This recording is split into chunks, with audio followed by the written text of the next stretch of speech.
Haters gonna hate, cheaters gonna cheat. So today I wanted to talk about this last couple of days for me. Last week I took my first test in my physics 2 class, and my professor has been teaching for like probably 30 years, I think since the year I was born, and he's going to retire at the end of fall semester. And he tells us that it's a closed book, closed neighbor test, but he gives a test and then he left the room. And on Monday, so I took my test and I was kind of tempted partway through to pull out notes and cheat because I realized, well, who's going to tell on me in here? And probably everyone else is cheating too. But I can't live with myself if I cheat. My integrity is really important to me, even though I know I'm not perfect at it. So I just said, nope, let's just see what I can actually do. What do I actually know? And took my test. And then on Monday, so it was the next class day we had after our test, the row behind me, one of the guys was telling me he could hear the back row talking during the test and saying, well, what about this one? And what about that one? And obviously they weren't doing a good job of cheating because other people in the room could hear them. But the guy behind me said, I thought about pulling out my phone and recording them, but then I didn't want to have to explain to the teacher why my phone was out during a test.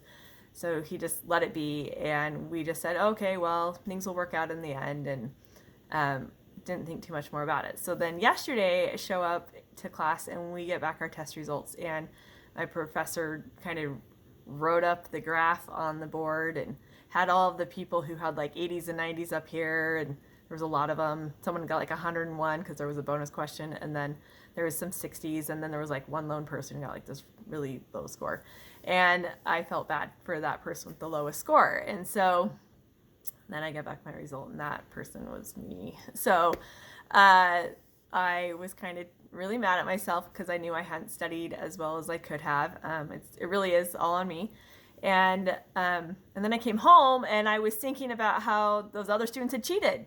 And I felt tempted to cheat, but I knew I couldn't live with myself. And then I was really ticked that these other students were cheating, and I know they got a higher grade than me because I obviously got the lowest grade in the class.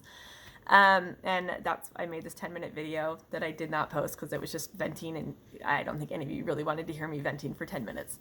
But I was ticked, and I had to really process some things last night so that I could kind of be okay with it. And I came back to it, and I realized that being honest, and when I take my tests and choosing not to cheat, even if I have the opportunity available to me, I know that I earned every single one of my points that I get when I'm in school. That was something I knew because it was something I learned and I remembered. And I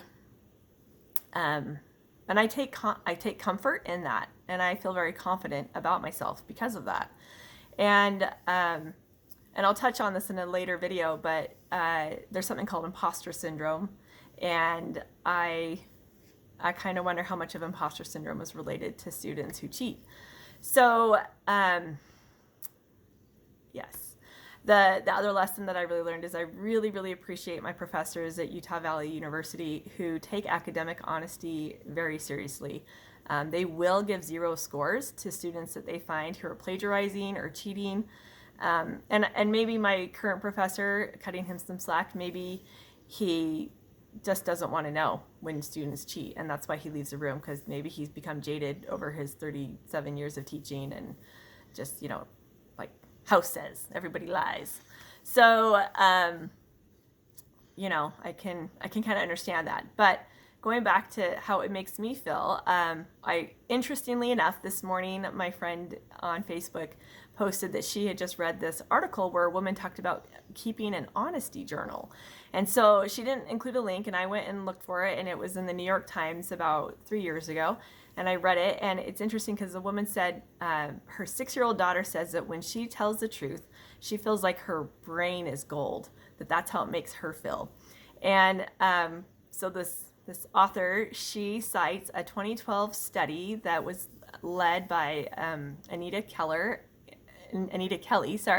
at University of Notre Dame. And the study had a control group, and they were not given any instructions. They just had to come in every week for polygraph tests and to talk about their mental health.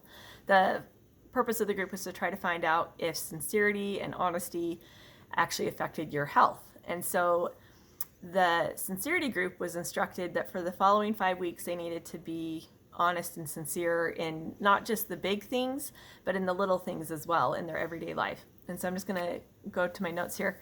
It says, they found at the end of the 5 weeks, the sincerity group reported 7 fewer symptoms than the control group did, such as they had less sore throats, headaches, and nausea that last week of the study. And it's interesting to me that dishonesty can cause ailments, and I will post the links to the articles that I've read about this, and if I can find the study, I'll post a link to that as well. And at the end of the day, I go back to what my mom told me growing up. Used to say to me growing up when she would talk to me about honesty. She said, Yvonne, what kind of doctor, or would you really want a doctor performing brain surgery on you if they had cheated their way through medical school? And that's obviously not the type of doctor I want to be. I want to be someone who is honest and that my patients can trust me and they can know that what I know, it's because I did learn it and not because I cheated my way to getting that grade. So be sure to subscribe if you haven't, and we will see you in the next video.